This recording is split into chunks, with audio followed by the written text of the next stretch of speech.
Yep. Give me a nod when you're ready. Like fourth. Shooter's ready. Stand by.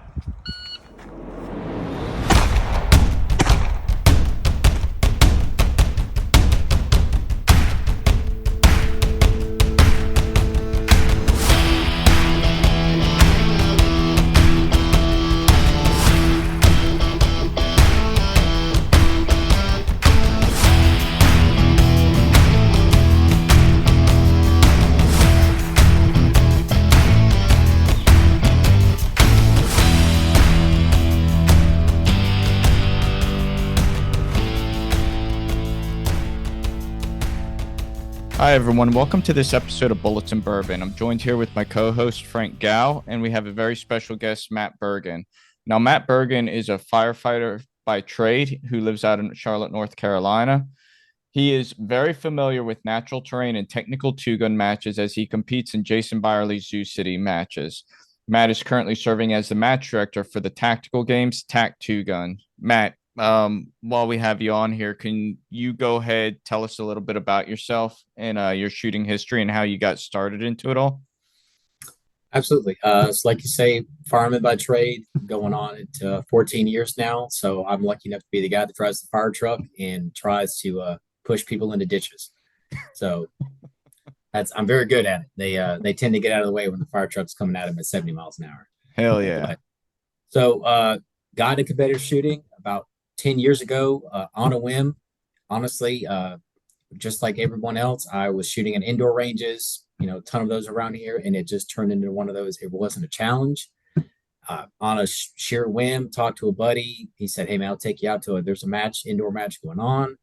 Got into it, got absolutely hooked, and have just been following it ever since, and just seeing what I can get into in the shooting world. So I did really cut my teeth in IDPA. Got to doing a lot of state matches, pretty big matches going around. Kind of rotated out of that, got into USPSA for a little bit, and then really got hooked into the hybrid two-gun, with some physical style matches like the tactical games and the Rumble that's down here in North Carolina. So what drove you into doing tactical games? Like because you kind of focused that on that primarily for a while there, didn't you? Yeah, got into them pretty good. I just on a random Facebook post happened to see Tim Burke put out something that he was coming to North Carolina. So I happened upon their second one ever. Went down there, absolutely got my ass kicked, and fell in love with it for the fact of being a fireman. Staying in shape. That's something I'm big on. Just even in the fire service. And it was really that concept of, it was like, okay, I like shooting. And it was just that extra added stress of, there were guys that were physically crushing me out there, but I could stay in it with the shooting. And then it turned into that kind of that interesting balance of like, okay, like how hard can I push this?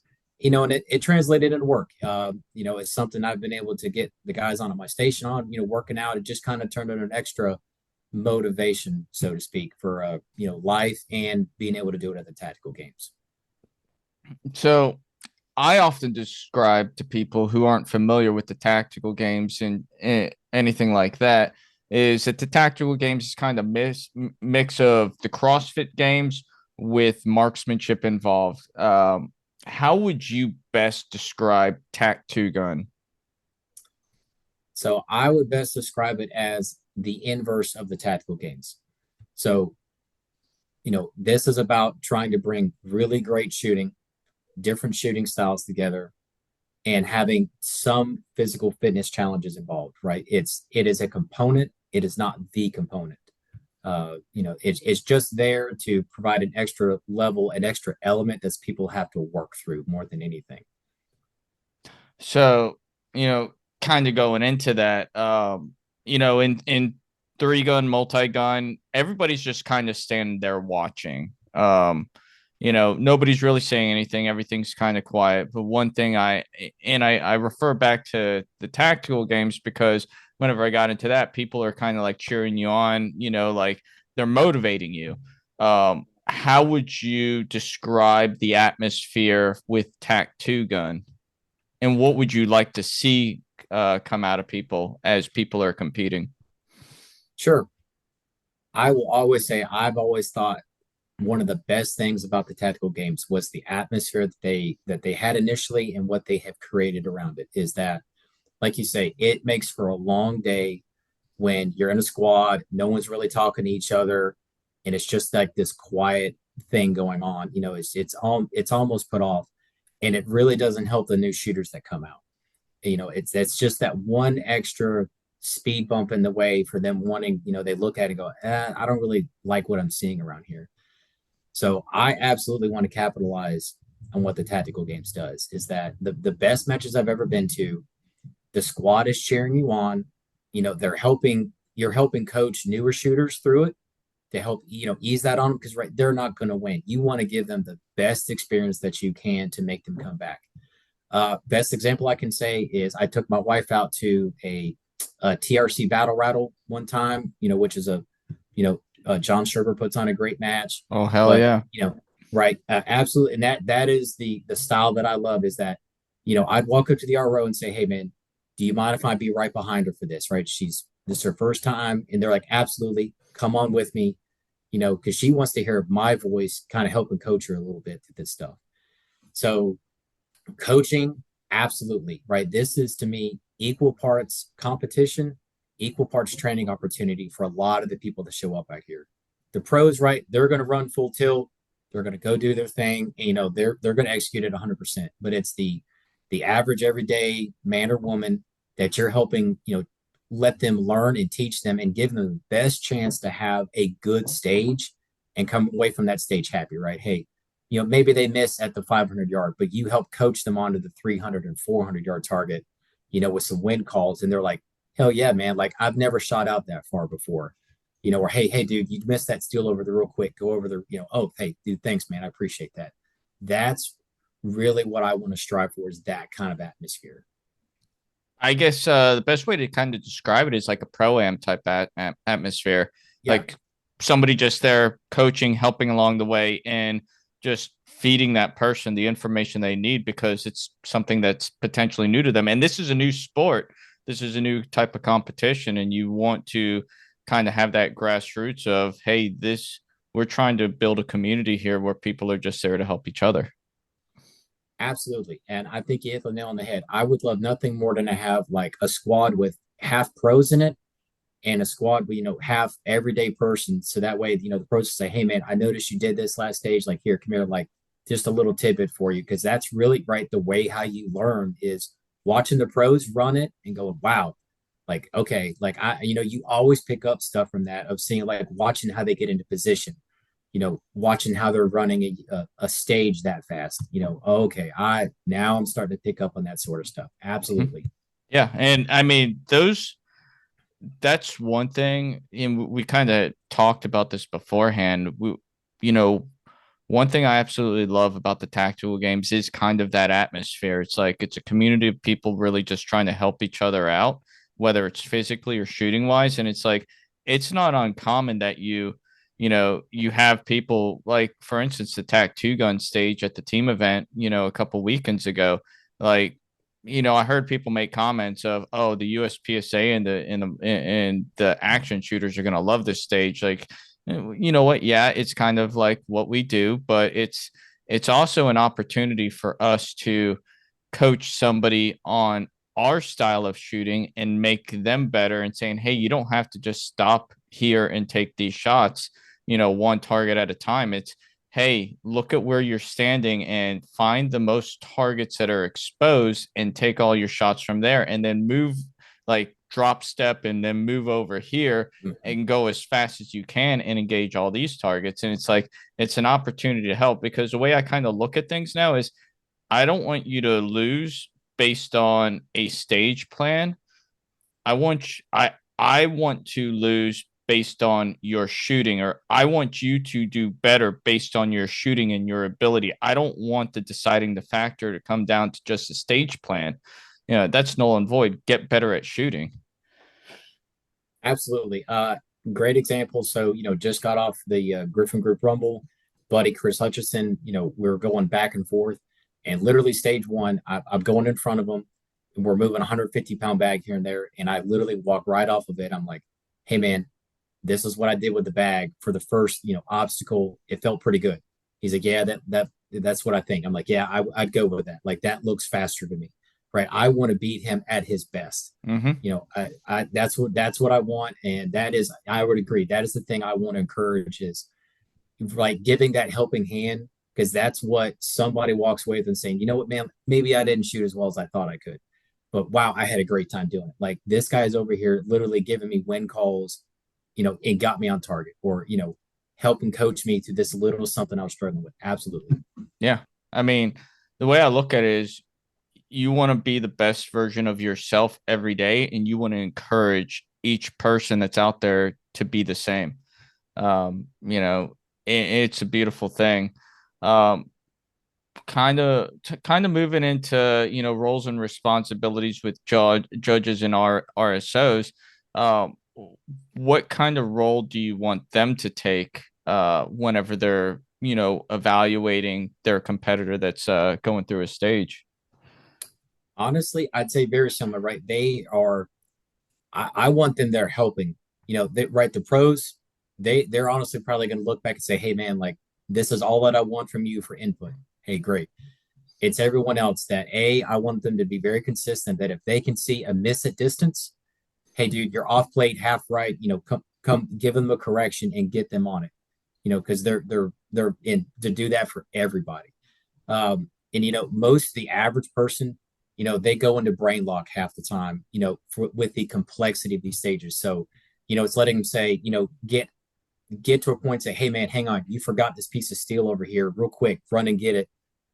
Okay, let's keep going. Or, hey, you left your mag over here, like go grab it real quick. And that way they're not just getting dinged, like they're just mutes and everyone is silent and just Mm-hmm. letting them fail.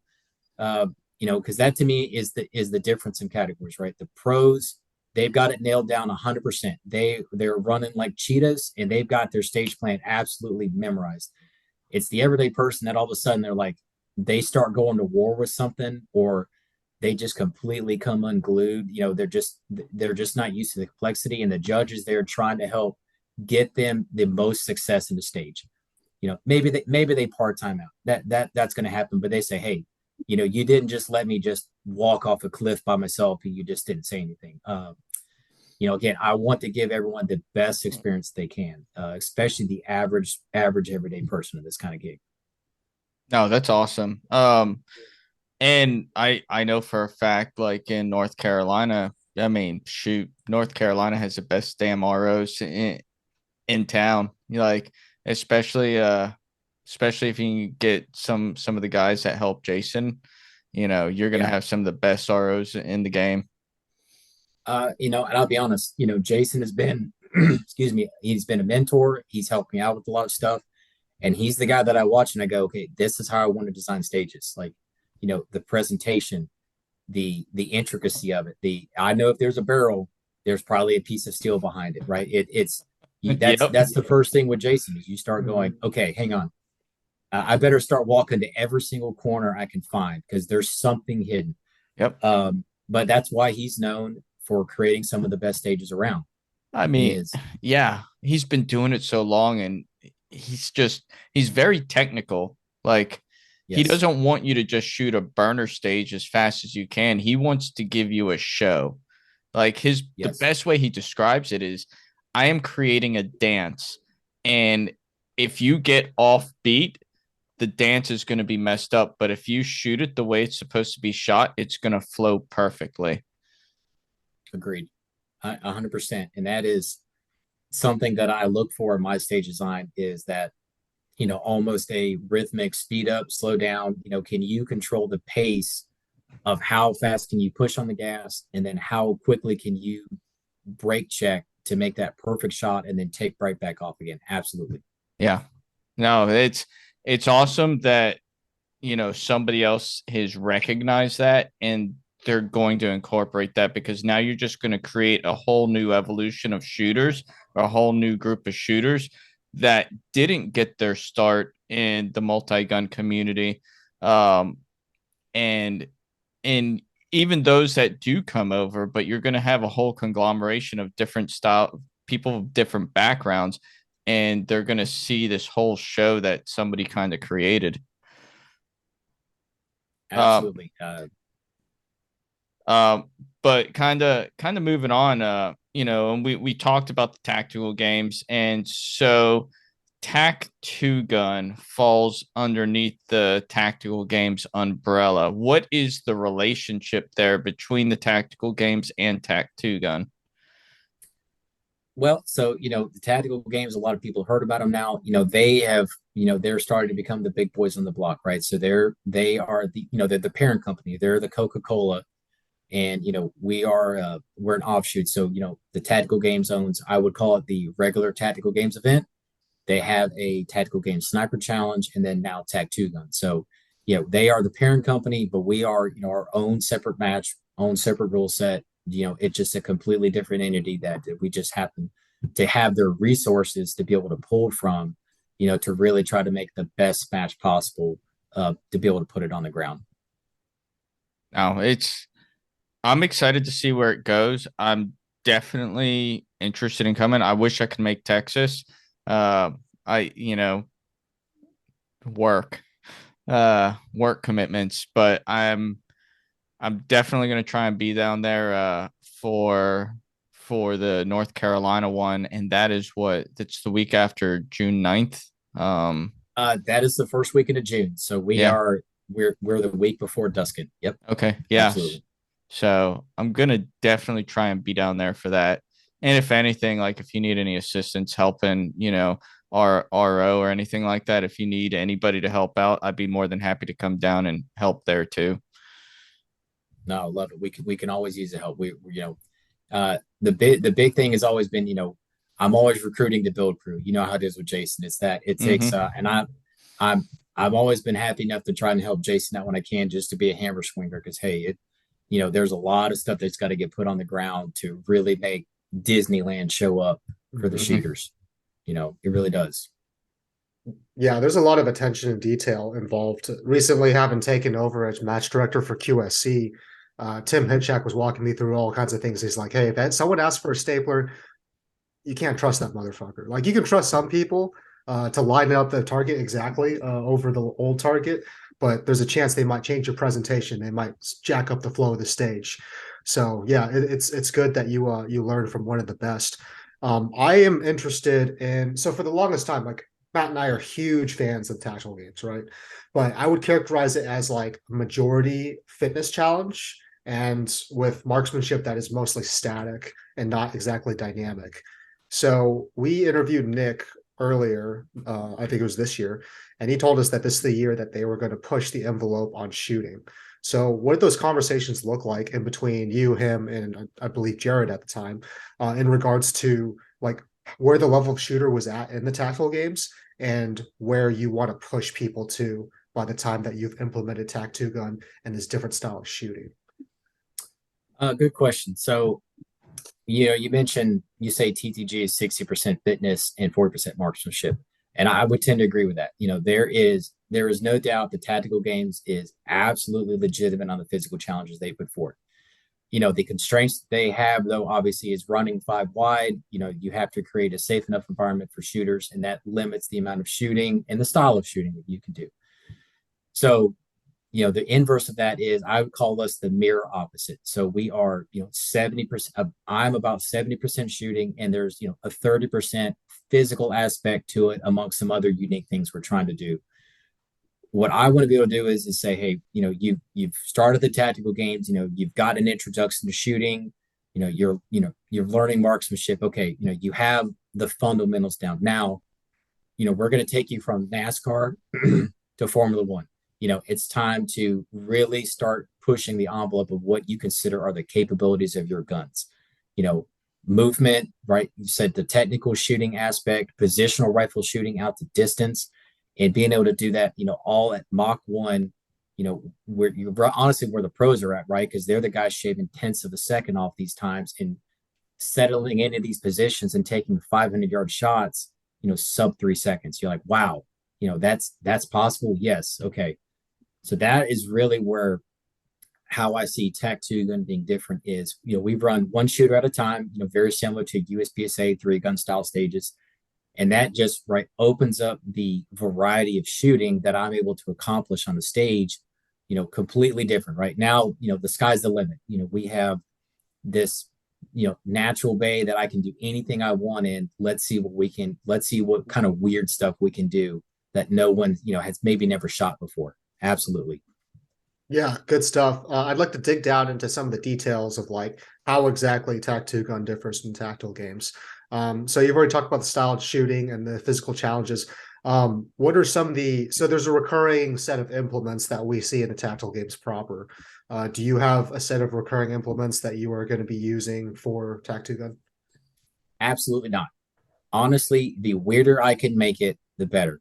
Now, there's only so many different physical challenges you can do. So, honestly, it's what can I find on site that we can use? Is there natural terrain that I can use? Are there obstacle courses that I can use?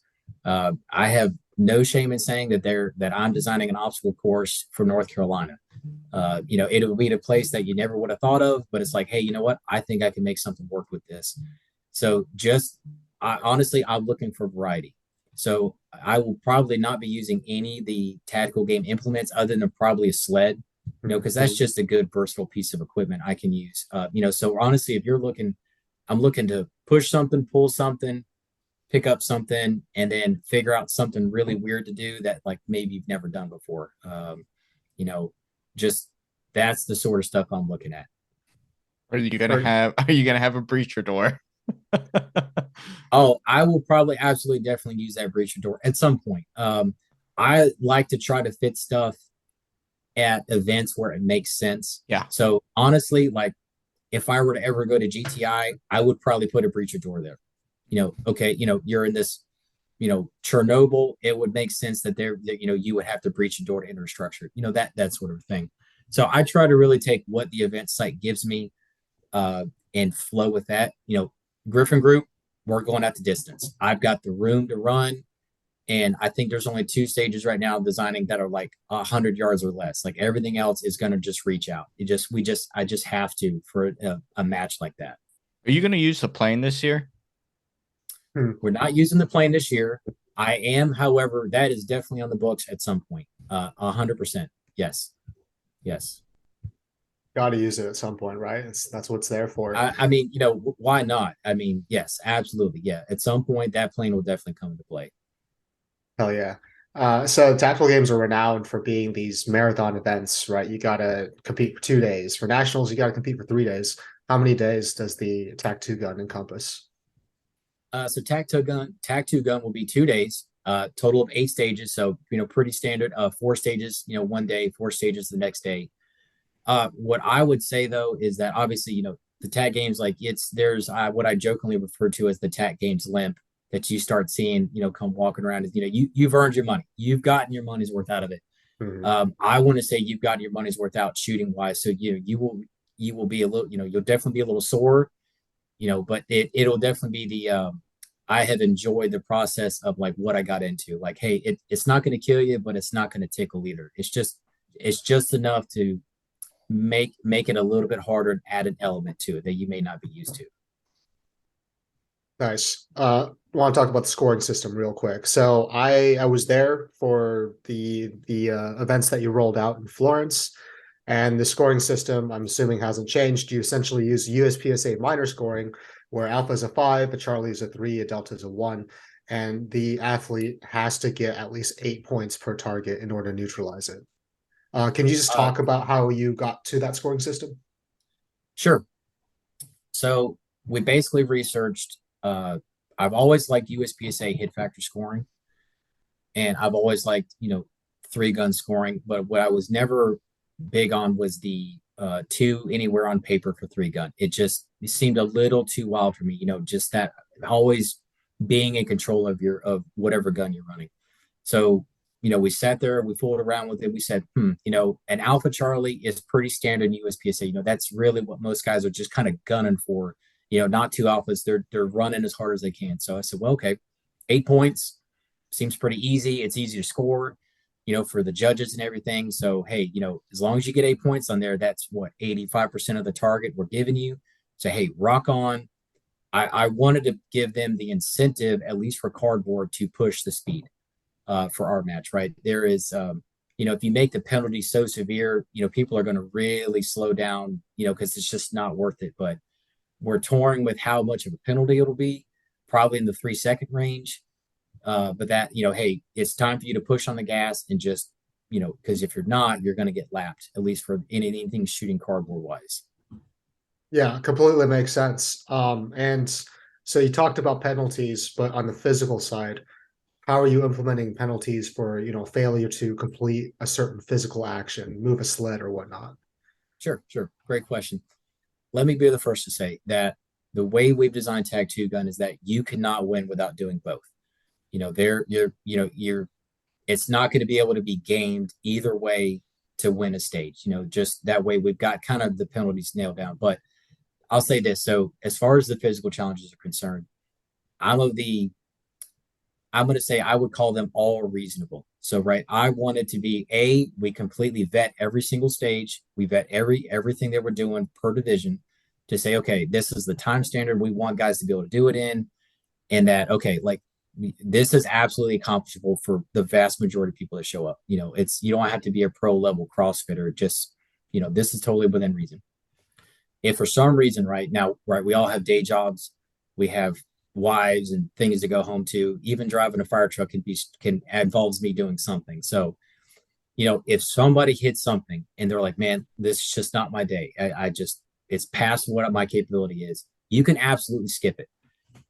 I don't have anything designed that a physical challenge is the gatekeeper to a stage. Like, hey, if you can't get through this sandbag, you can't shoot at all, right? This is make it or break it. So, if somebody hits that point, they say, okay, man, I'm just keep on rocking on.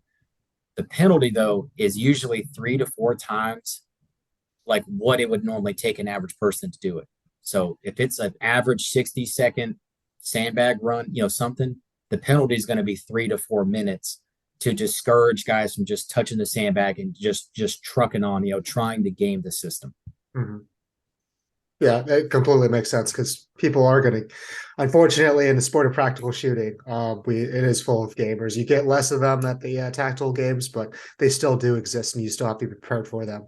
One last question for you, just in terms of the way you have Tac2Gun set up, in its relation with tactical games. What's the conversation like when you guys talk about how many of the points a Tac2Gun stage is worth within the context of a tactical games match? Because at Florence, it was about a 6, like a 15% of the points, like the total match points. Do you see that changing, or is that kind of the sweet spot of where it's going to stay at? As far as the tactical games is concerned, I'll leave that up to Jake and them to figure out how they want to score that. As far as Tac2Gun is concerned, every stage is worth 100 points, whoever gets the most at the end wins in that division. But yeah, we're just going to keep it standard. So, every stage is 100 points basically. Okay, fair enough. So there's a lot of practical shooting matches out there that have incorporated some kind of physical duress, whether it's like just how long, how they use natural terrain, or the number of targets that you're shooting on a jungle run.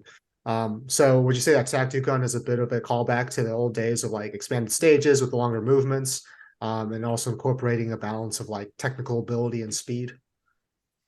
Absolutely. What I like to say is I'm looking for both variety and balance.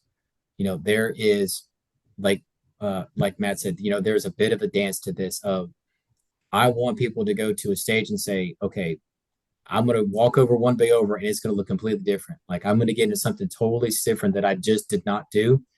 So having that ability to, balance, yes, some technical USPSA style shooting, along with the positional rifle of 3-gun in the stage, but then, turn around and have to run an obstacle course to where, hey, you're going to shoot everything, but you're going to turn right around and go do an obstacle course that may be a little extended from everybody else. Yes. So just that constant, I don't really know what I'm going to get into. I just know it's going to be different. Yeah. I'm really glad that these stages are starting to make their way into the tactical games. The couple stages, you talk about flow, the couple stages that you set up for Florence, they definitely flowed, right? I was walking through them and I was just all giddy with excitement because for the longest time, practical shooting and tactical games have been two separate entities. Now they're merging. I would still go shoot the tactical games, even if it didn't have practical shooting in it, because it's its own beast. It's something for me to train for, and I love the community. But the fact that these things are merging is, I just can't, chef's kiss, man. I am super psyched. But so say that I'm a practical shooter, and for the longest time, like I've seen the tactical games as a place where it's mostly working out and not a lot of shooting, or at least not shooting that's super interesting to me. If I want to get involved in Tac2Gun, what are like the gear requirements and weapon requirements that I should be concerned with? All right. So if you've already started TTG, right, you've already got the stuff that you need. So what we really strive for is that the divisions are not based around any gear or gun requirement, right? It's based around the capabilities of the shooter, very much like what TTG does now. So, as long as you make weight, you can bring whatever you want. Play carriers, split rigs, chest rigs, does not matter. You don't have to weigh in slick. You can leave all your pouches on, right? Everything. So the intent of this was to let military, law enforcement, civilians, you have built stuff that you set up. You're like, this is what I want to have. And I've never liked competitions where you had to start then taking stuff off to meet a certain division. So I want guys to be able to bring their duty issued stuff out and run it, test it, figure out what works. So as long as you make weight, you can run whatever you want gear wise. The only kicker is, and this will apply to guns too, what you check in on, Friday or Saturday, you have to run the entire weekend. So, if you have this pouch on there that is just not working, you're going to have to own it for the weekend, basically. But that's the easy thing for TTG. Guns and gear wise, everything goes. There's only two little easy restrictions is that, you can have any muzzle device you want since we're running it single person. So brakes are in. You can have any number of optics that you want. You can run whatever gun you want. The only thing you can't have is you have to have a slide mounted optic on your handgun if you're running a red dot. And as far as rifles go, you just can't have any bags attached to the rifle or run any bags on yourself, right? Bipods are in, that's totally fine. That's the only thing that we really don't allow on rifles. But yeah, TTG people, easy come over, right? Your stuff's going to work. You're going to be good to go with whatever you're running right now. Yeah, great. That's the way it should be. You should make it so that most people can just come in with entry level gear. But I know you guys have an initial calendar coming out, but what locations are you going to be at in 2023? And then are there any other locations that you're currently working with right now that you'd be willing to talk about? Sure. So currently we have 3 matches on the books. First one's coming up next weekend in Texas at ETTS range. So first weekend of May. Excited to get that one out, get everything on the ground and let people really start figuring out Tac2Gun. Next match will be first weekend of June in North Carolina at Griffin Group. And then we will be partnering with an actual tactical games event at Prairie Fire the first weekend of September. So we will be at the range in conjunction with them. So people will have the option to shoot my match, shoot a tactical games match, or shoot both if they want to. So if they did that, they would shoot mine on Friday and then all of tactical games on Saturday. And then hopefully we're going to get a 4th one in the books. We're still talking to a couple ranges. So we're just trying to figure out which end of the country we want to land in for that one. But that's still in the works.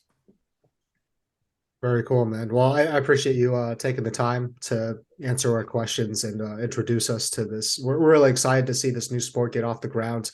We're excited to see how tactical athletes are going to take to it. But I'll throw it over to my co-host. Did you have any more questions? No, I was going to ask you, Matt, if you had anything you wanted to add on. No, the only thing I'd like to add on. So we've had a couple questions about if we're going to fall into the kind of the load and unload, kind of how the tactical games does. That's obviously very unique to them.